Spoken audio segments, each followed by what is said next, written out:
cara paling cepat untuk membangkitkan ekonomi itu salah satunya adalah pariwisata. Asal, satu, regulasi aman, diberikan kemudahan. Kedua, mulai untuk berpikir bahwa segala turunan daripada bisnis pariwisata itu terintegrasi. Pemerintah memfasilitasi insentif kepada para pelaku pariwisata. World Best Halal Tourism Destination dan World Best Halal Honeymoon Destination dari World Halal Travel Award 2015 di Abu Dhabi. Jadi Lombok saat itu mewakili Indonesia mendapatkan penghargaan dunia jawara wisata halal, mengalahkan legenda wisata halal pada saat itu, Turki, Malaysia. Kita habiskan, hilang. Jadi setelah launching 2014 itu, Catwalk in the Air itu meledaklah tentang Lombok. Meledak tentang Lombok.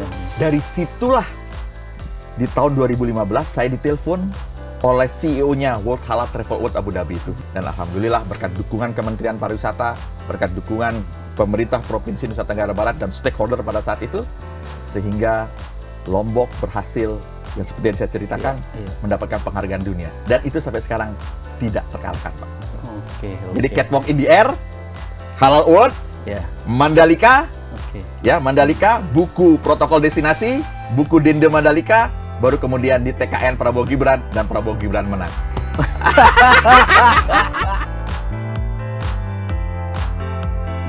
Assalamualaikum warahmatullahi wabarakatuh.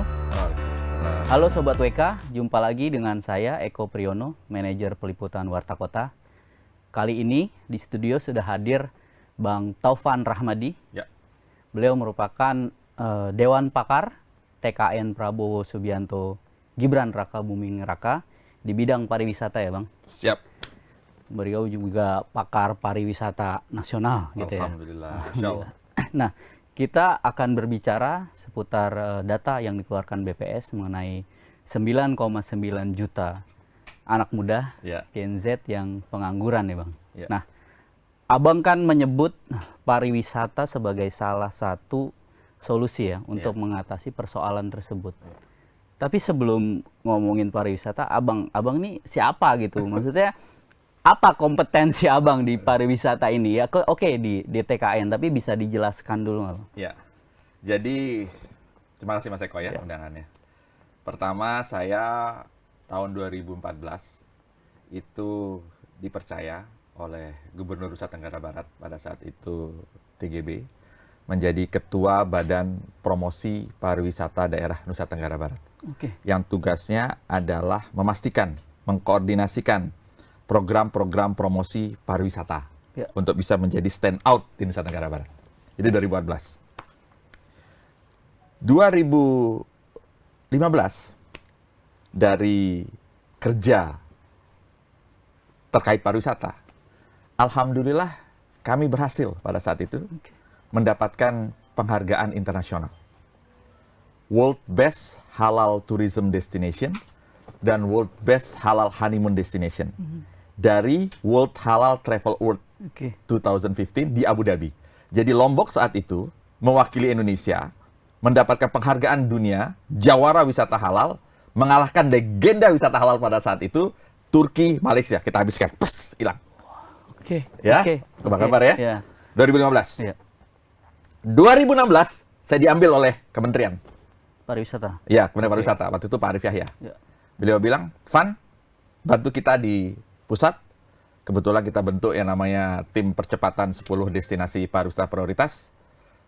Bantu saya, dan kamu sekaligus jadi PIC Mandalika. Jebret, ya kan? Nah, jadilah itu barang. Waktu itu proyeksi MotoGP?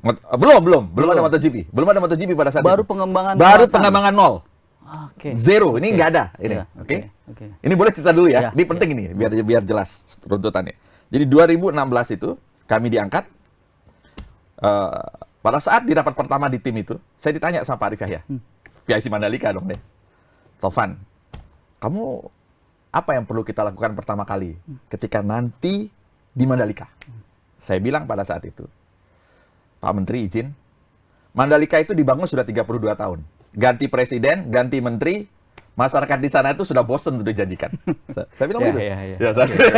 Saya bilang gitu. Kaget deh. Nah, sekarang di eranya Pak Jokowi ini, waktunya membuktikan bahwa Mandalika itu terbangun.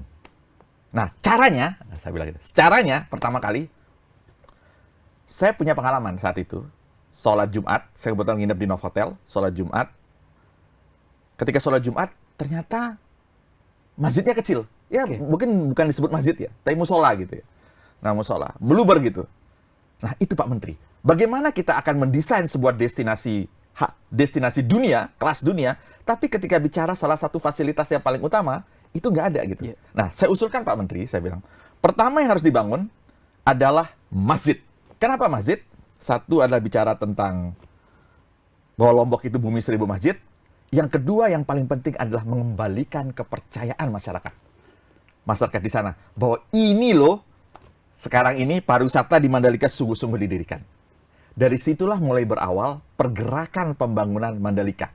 Kemudian masjid itu menjadi Nurul Bilad namanya, dan salah satu ikon daripada ke Mandalika. Jadi kalau Mas Eko ke Mandalika, ada masjid besar dengan arsitektur khas, itulah masjid Nurul Bilad Mandalika. Itulah sejarah awalnya. Nah, gitu. Kemudian di saat 2016 sampai 2018 itu, kami mengabdi di destinasi pariwisata prioritas. Kemudian kita kena COVID. Di kena COVID, saya termasuk pelaku industri pariwisata. Kebetulan kita punya usaha di bidang kuliner tradisional, jadi ayam taliwang. Ya, pencipta ayam taliwang itu nenek saya.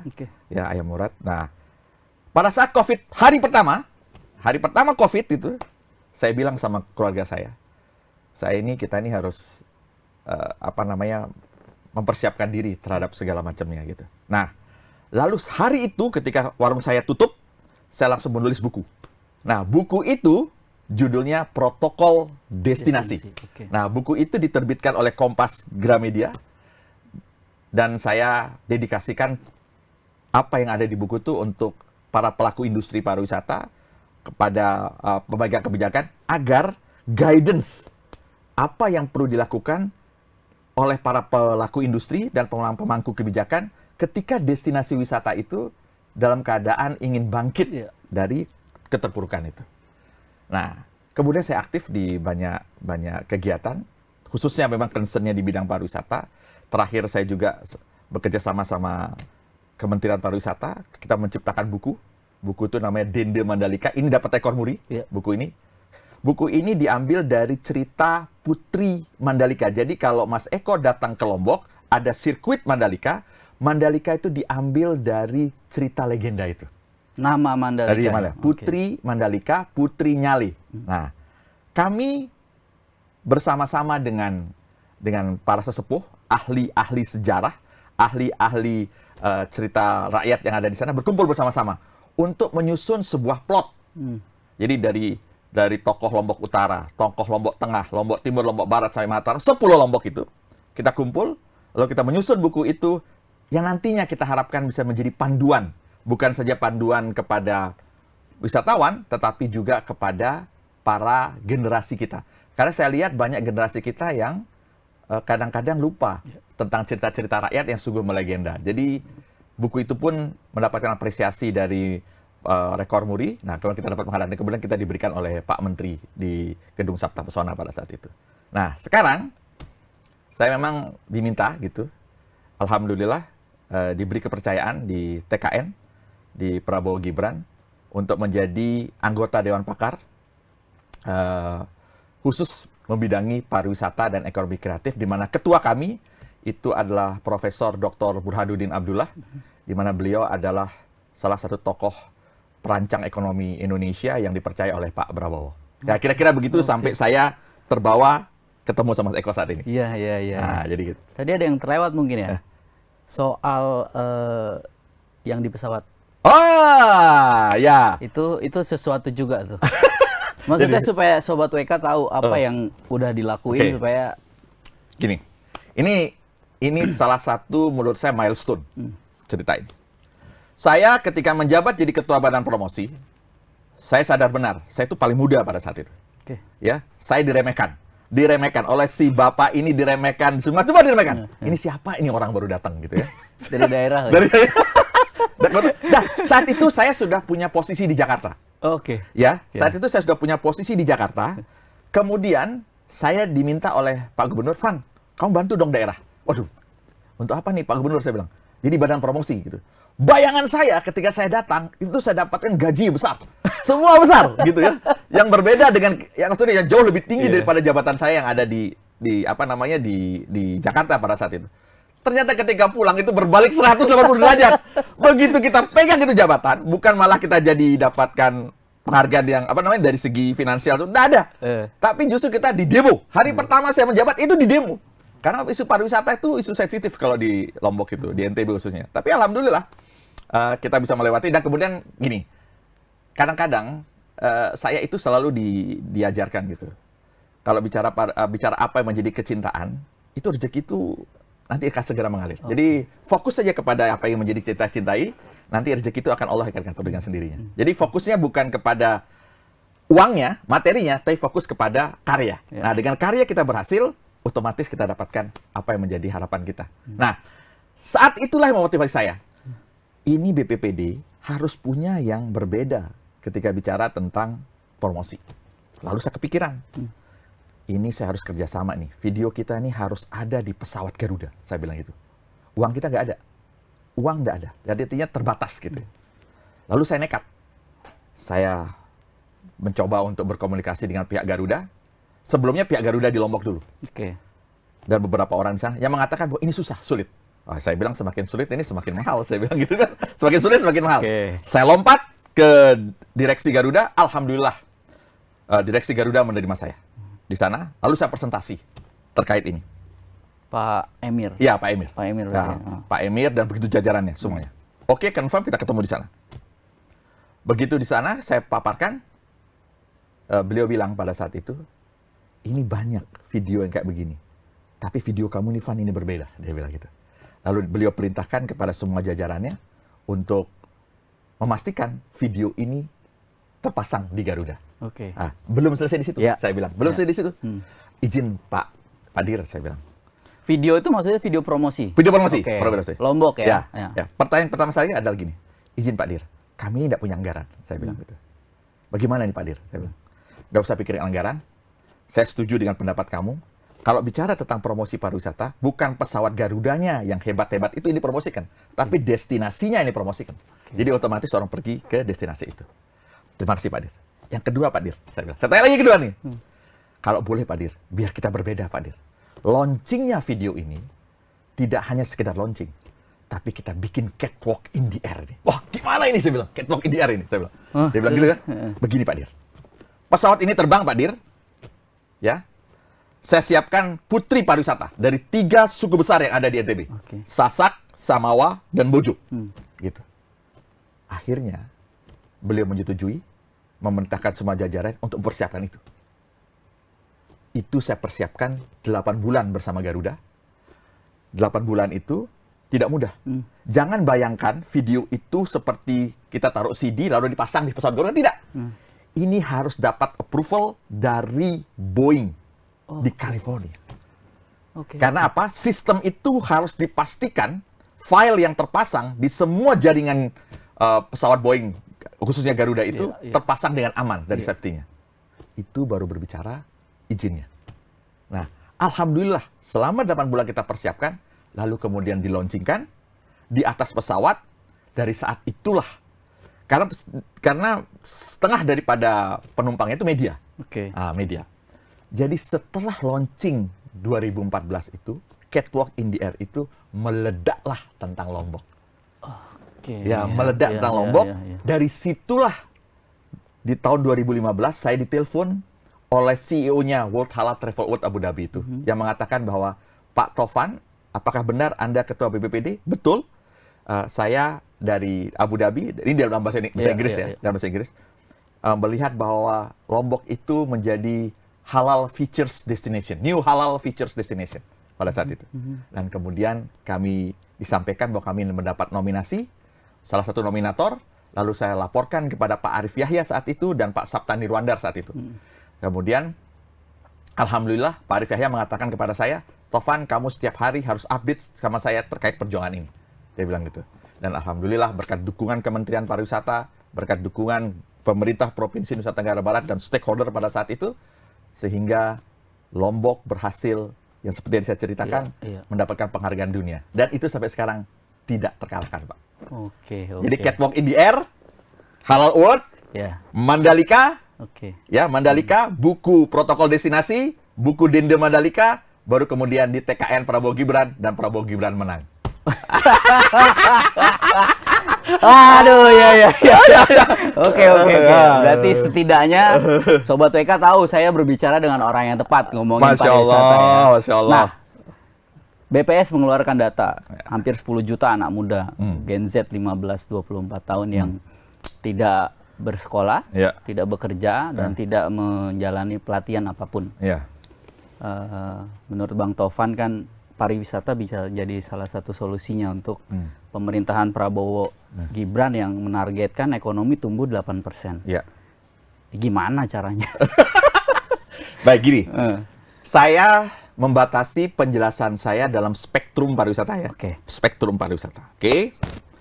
Pariwisata itu angle-nya harus diambil dulu dari global. Ya, global nih. UNWTO itu mengatakan, UN Tourism itu mengatakan bahwa 330 juta lapangan pekerjaan di dunia ini bicara tentang pariwisata. Itu artinya 10%. 30 juta. Di seluruh global ya. Itu berarti 10% dari datanya nih. Nah, pariwisata itu mendapatkan ranking teratas untuk berbicara tentang betapa besarnya masyarakat, betapa besarnya makhluk bumi ini yang ingin masuk di sektor itu.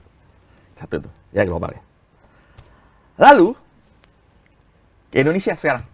Di Indonesia, perlu dilihat. Masyarakat Indonesia yang menggantungkan hidup untuk pariwisata, itu hampir 40 juta, Pak. Dari jumlah penduduk kita ya? Ya, 40 juta. Bayangkan. Jadi tidak heran ketika COVID kemarin, itu terjadi luluh lantaklah ekonomi kita, karena memang besar pariwisata ini. Indonesia itu DNA-nya pariwisata. Ya, Indonesia itu DNA-nya pariwisata. Pariwisata, lanjut lagi, itu link to any business. Ya, jadi kalau menjawab bagaimana pariwisata itu bisa menjawab terkait pengangguran itu. Karena pariwisata itu link to any business. Ya. Ada banyak lumbung lapangan kerja di pariwisata itu. Kita coba sekarang satu persatu ya. Pakai kita alur aja. Pertama yang langsung. Yang langsung tuh seperti misalnya, ada lapangan pekerjaan di hotel, ada lapangan pekerjaan di restoran, ada lapangan pekerjaan di tempat-tempat produk-produk daripada perhotelan itu sendiri, ya. Itu bicara yang langsung. Itu bicara yang langsung. Lalu ada bicara yang tidak langsung lagi. Itu bicara tentang bagaimana pengadaan barang dan jasanya untuk mensuplai itu permintaan yang ada di situ, ya. Bicara juga tentang infrastrukturnya. Jadi membangun destinasi pasti dibutuhkan infrastruktur. Ya. Besarkan lagi. Ini bicara tentang multiplier efek ekonomi. Ini bicara tentang komunitas. Ini bicara tentang masyarakat desa. Ini bicara tentang masyarakat nelayan. Ini bicara tentang masyarakat petani. Bayangkan itu. Belum lagi bicara tentang industri kreatif. Jadi, lumbung-lumbung lapangan pekerjaan ini, kalau kita bisa benar-benar kelola dengan baik, maka pariwisata itu menjadi rumah bagi tidak saja Gen Z, tapi rumah bagi mereka yang ingin mencari kerja. Inilah menurut saya yang perlu menjadi concern kita sama-sama. Jadi bicara tentang 10 juta itu, kita lihat 10 juta ini problemnya apa? Dalam perspektif lapangan kerja. Kalau memang ternyata mereka ini susah mencari kerja, berarti pariwisata itu masih terbuka. Caranya gimana? Pastikan pemerintahan Prabowo Gibran besok, dan insya Allah pariwisata akan menjadi prioritas. Ketika menjadi prioritas, maka terbangunlah lumbung-lumbung lapangan kerja itu. Dari mana sih lumbung-lumbungnya? Satu, program kita namanya 5 destinasi pariwisata super prioritas. Di 5 destinasi pariwisata super prioritas itu sudah pasti ada pembangunan-pembangunan yang terkait tadi. Hospitality, bisnis, agro, bicara tentang infrastruktur, semuanya ada. Itu baru 5 destinasi. Kembangkan lagi menjadi 10 destinasi. Kembangkan lagi menjadi desa-desa wisata. Ya? Itu sudah bicara lumbung-lumbung lapangan kerja. Di desa wisata ada namanya Pokdarwis. Nah, Pokdarwis itu adalah anak-anak muda yang masuk di dalam Gen Z itu, yang tinggal dibina, yang tinggal diarahkan, yang diberikan pelatihan, sehingga apa? Sehingga mereka pun menjadi agent of change. Jadi orientasinya sudah bukan lagi mencari kerja, tapi mereka bisa menciptakan lapangan kerja. Jadi Mas Eko, pariwisata itu dia bukan berbicara hanya di satu titik epicentrum saja. Tentang leisure. No. Tapi di kedalamannya itu ada solusi tentang mengatasi pengangguran dari lumbung-lumbung lapangan kerja yang memang sudah ada menjadi bagian daripada pariwisata. Kira-kira gitu. Ya. Tapi persoalannya gini. Oke. Menurut saya itu bisa dilakukan di wilayah yang pasti destinasi wisata kebanyakan di pedesaan. Iya. Di perkotaan ini pun banyak, Bang. Nah, itu solusinya gimana? Gini. Kan kalau kita lihat nih dari data lagi, Gen Z itu dia suka lapangan kerja kayak gimana? Pertama, dia berkaitan sama digitalisasi. Pariwisata tuh ada digitalisasinya, ya kan? Makin bagus, makin orang dia senang tuh sama dunia. Digitalisasi berkaitan sama IT, berkaitan dengan yang namanya industri kreatif, berkaitan. Ngerti maksud saya? Oke. Paham ya? Paham ya? Berarti di perkotaan pun bisa tumbuh bisa tumbuh dong, bisa tumbuh. Belum lagi siapa, videografer siapa, belum lagi bicara tentang kafe-kafe yang menjamur. Ini belum bicara lagi tentang usaha-usaha yang memang mereka bangun sendiri secara creative trainer. Itu baru berbicara tentang pelakunya. Salah satu yang tidak boleh dilupakan adalah pemegang regulasi, pemegang kebijakan. Kalau memang benar pemimpin daerah, pemimpin daerah itu dari gubernurnya, wali kotanya, bupatinya, sampai ke camatnya, sampai ke RT-nya, sampai kepala desanya itu, lurahnya, itu serius memang mau mengatasi ini, fokus dong kepada pariwisata dan ekonomi kreatif.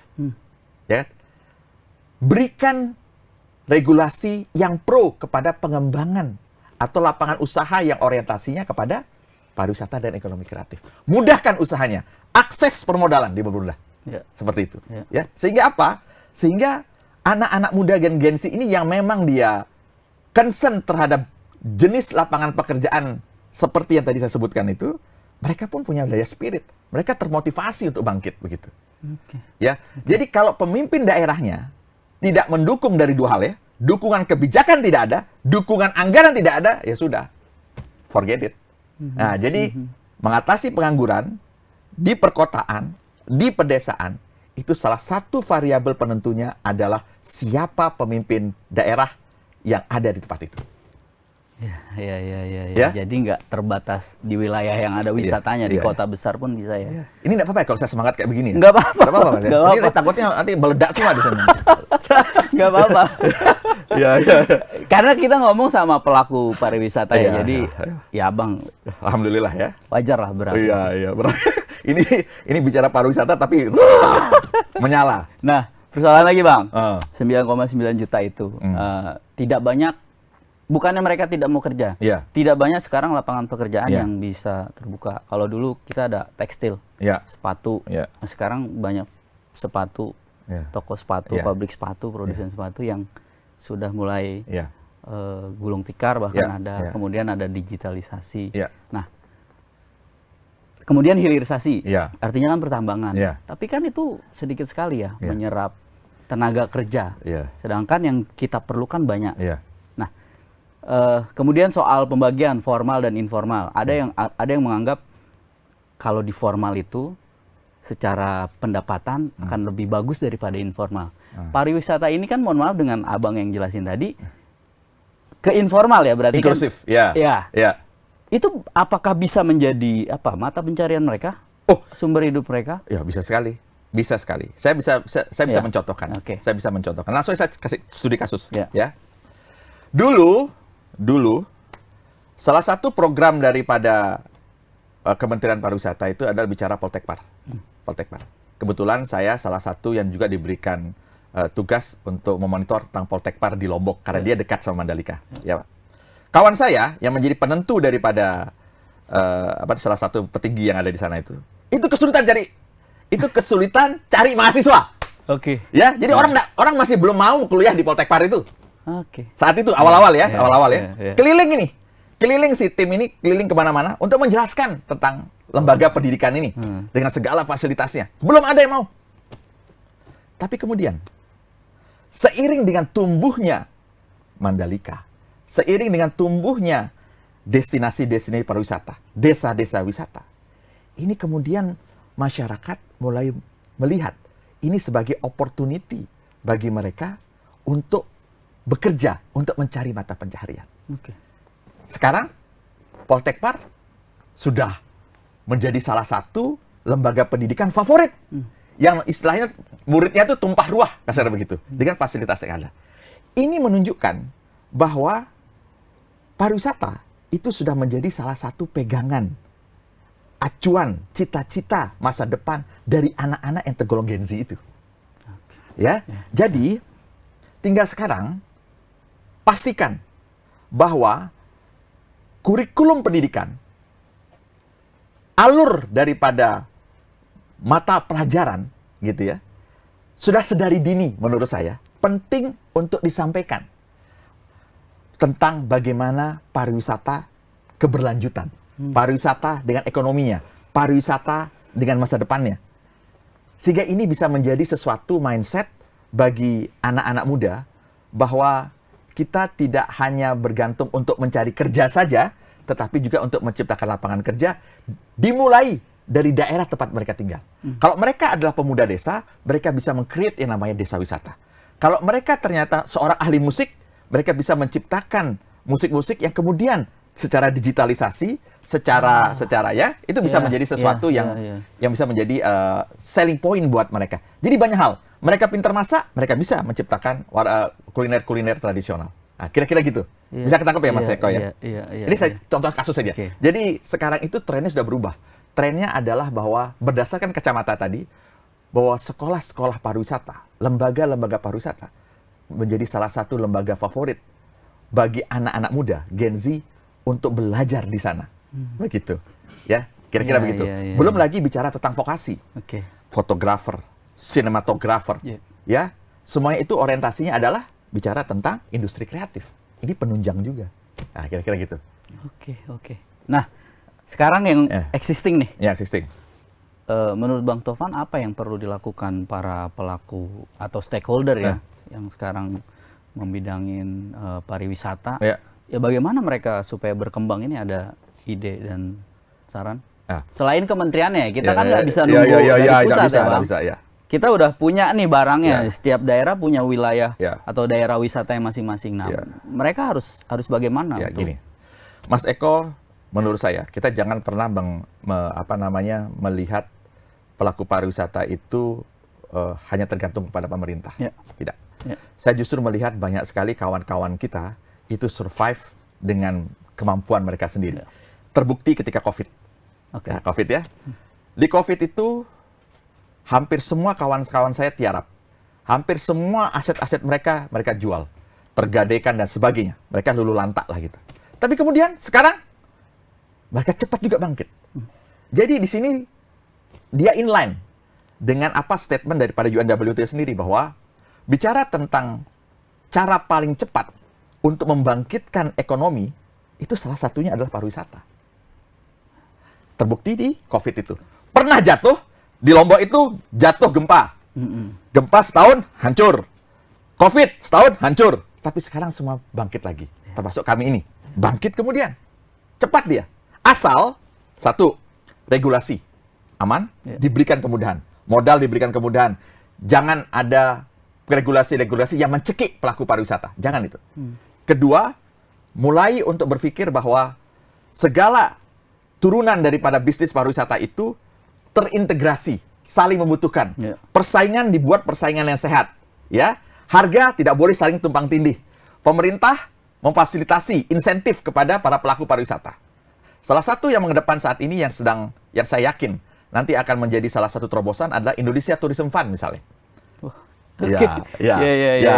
Indonesia Tourism Fund itu menurut saya adalah salah satu terobosan. Terobosan yang bisa kalau sebelumnya sport tourism ya? Ya, sport tourism. Nah, ini Indonesia Tourism Fund. Ya, Indonesia Tourism Fund. Gimana dong? Dulu pada saat zaman Covid, kami menyampaikan itu ke kawan kami yang sedang duduk di di Komisi 10 pada saat itu. Iya. Kami sampaikan ke kawan kami itu untuk menyampaikan bahwa salah satu solusi untuk bisa membangkitkan pariwisata dengan cepat adalah dengan hadirnya pemerintah, government spending, ya. Itu dengan cara apa? Indonesia Tourism Fund. Beliau menyampaikan itu di zamannya Pak Wisnu Tama. Rupanya di zaman Pak Wisnu Tama belum terrealisir. Kemudian ide ini ditangkap oleh pemerintahan sekarang, ya, kemudian menjadi salah satu regulasi tentang Indonesia Tourism Fund. Ini harus ditangkap. Tapi kita harus pastikan bahwa Indonesia Tourism Fund itu implementasinya itu tidak memberatkan pelaku industri, justru meringankan pelaku industri. Nah, ini yang harus kita jaga sama-sama. Jadi sebenarnya kalau bicara tentang kemandirian pelaku industri, itu sudah ada dari zaman dulu. Karena sudah terbukti mereka bangkit sendiri. Banyak blogger, banyak pelaku industri yang mempromosikan usahanya sendiri. Begitu dengan kekuatan digitalisasi mereka. Ya, nah, sekarang ini tinggal bagaimana regulasi daripada pemerintah untuk bisa memudahkan itu. Perbankan memberikan akses modal yang mudah bagi para pelaku industri pariwisata dan ekonomi kreatif yang berujung kepada bahwa bergeraknya sektor ini secara mandiri. Kira-kira begitu. Iya. Jadi ingat ada salah satu kredit usaha yang harus punya warung. Ya. Nah, ini dimungkinkan untuk ke pariwisata, ya. Dia punya sekali. jasa itu. Iya, betul. Nah, bicara harga, Bang. Harga apa ini? Harga yang tadi Abang bilang. Harga-harga ini kalau kita mau meningkatkan berwisata, harga tiket aja kalau mau ke wisata ke Lombok tergolong mahal. Saya ketemu pendaki di Rinjani yang dari Riau. Dia harus milih ke Malaysia dulu, Bang, baru ke Lombok. Nah, ini kan perlu solusi. Ya, masalah tiket ini menurut saya adalah menjadi concern. Ya, harus ada kesepakatan bersama ke semua stakeholder, bukan hanya di pariwisata, tapi semua stakeholder, institusi, kementerian yang ada, pemegang kebijakan yang ada, bahwa salah satu critical success factor daripada berkembangnya pariwisata ke depan adalah ketika elemen-elemen cost daripada tourism itu bisa ditekan. Ya, karena memang itu menjadi tantangan. Dan ini bukan hanya bicara satu sektor itu saja. Kita juga ingin mengatakan kepada para pelaku industri, ketika terjadi event-event misalnya, event-event di suatu daerah, jangan sampai juga wisatawan dijadikan objek aji mumpung, misalnya begitu. Ya, jadi hal-hal seperti itu harus dibina. Hal-hal seperti itu harus bisa menjadi satu kekuatan untuk melayani. Itulah saya katakan bahwa ada pariwisata otak kiri, ada pariwisata otak kanan. Pariwisata otak kiri itu dia hanya berbicara tentang industrialisasi dengan keuntungan bisnisnya. Tapi yang jangan dilupakan adalah pariwisata otak kanan. Bicara tentang spiritual, bicara tentang bertanggung jawab, bicara tentang menjaga destinasi, keberlanjutannya. Ini harus selaras dia. Nah, ini yang akan menurut saya, menjadi concern dari Prabowo Gibran nanti. Di dalam menjaga pariwisata itu kembali kepada jati dirinya. Ya, pariwisata yang kembali kepada jati dirinya, dia tidak hanya menguntungkan segelintir orang, tapi dia membangkitkan kesejahteraan bagi masyarakat banyak. Nah, dari situ, tentunya kita kembali lagi. Tentunya kalau mengambil kebijakan terkait sesuatu yang berkaitan sama pariwisata, harus merupakan kesepakatan stakeholder itu. Tiket pesawat, batas atas, batas bawah. Nah, di dalam menyusun batas atas, batas bawah ini, tentunya harus ada elemen-elemen yang menjadi kesepakatan. Nah, kembali, kesepakatan pariwisata tidak bisa dilakukan sepihak. Tapi kesepakatan kebijakan pariwisata itu harus dilakukan dengan semua pemangku duduk bersama, minimal dimulai dengan minum kopi bersama. Kira-kira gitu, ya. Kita tunggu mereka ngopi bareng ya, Bang. Nah, ini Ya. terakhir, Bang. Terhadap 9,9 juta Gen Z yang ada sekarang ini kan itu data Agustus 2023 ya. Katanya itu jauh lebih rendah dari tahun sebelumnya. Tapi tetap saja angka yang banyak. Ada imbauan, Bang, pesan ke mereka buat ya mereka kan terus harus hidup. Harus cari harus eksis.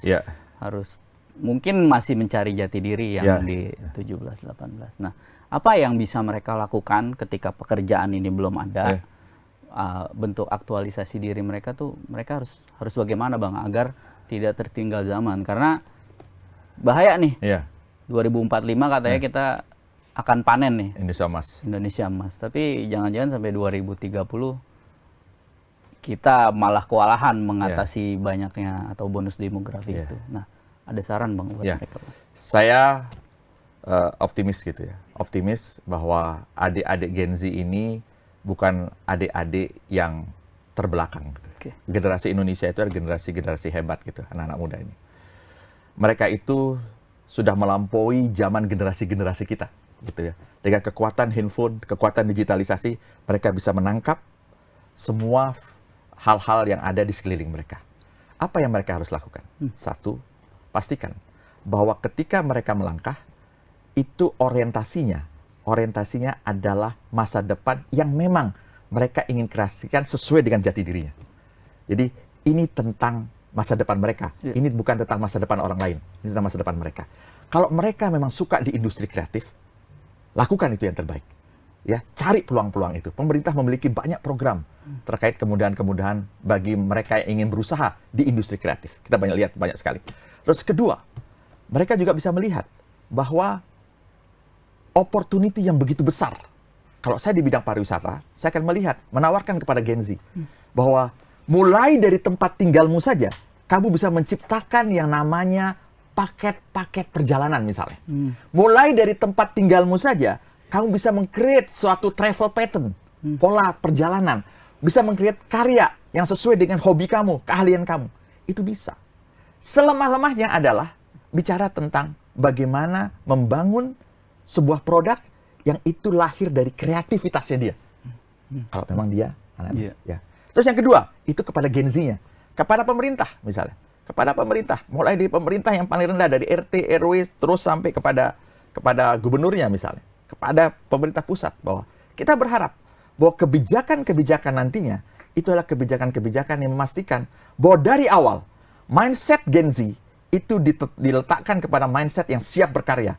Survival. Mindset yang dalam perspektif pariwisata, dia memiliki kekuatan untuk melayani, kekuatan untuk menciptakan, kekuatan untuk menghadirkan karya terbaik sebagai insan daripada anak muda masa depan. Gitu.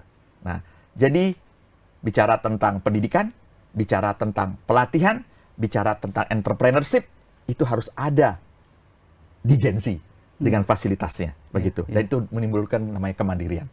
Ini yang saya harapkan dari adik-adik Gen Z, bahwa jangan berhenti untuk berkarya, tapi pastikan bahwa kalian mampu bisa menghadirkan sebuah legacy, tidak saja buat masyarakat sekelilingnya, tapi buat generasi kalian masa depan. Kira-kira gitu. Baik. Terima kasih banyak Bang Tovan atas pandangannya. Mudah-mudahan ada kebijakan yang dilakukan pemerintah untuk Insya Allah membuat angka itu terus turun atau setidaknya membuka lapangan pekerjaan ya Bang, karena itu yang diperluin. Oke, Sobat WK, demikian obrolan kita bersama Bang Tovan Rahmadi, Dewan Pakar Prabowo Gibran bidang pariwisata. Beliau sangat concern terhadap pariwisata yang menurut beliau bisa jadi solusi untuk mengatasi banyaknya pengangguran di Indonesia. Sampai jumpa lagi dengan narasumber berikutnya. Wassalamualaikum warahmatullahi wabarakatuh. Waalaikumsalam warahmatullahi wabarakatuh. Thank you, Bang. Thank you. Jangan lupa subscribe ya.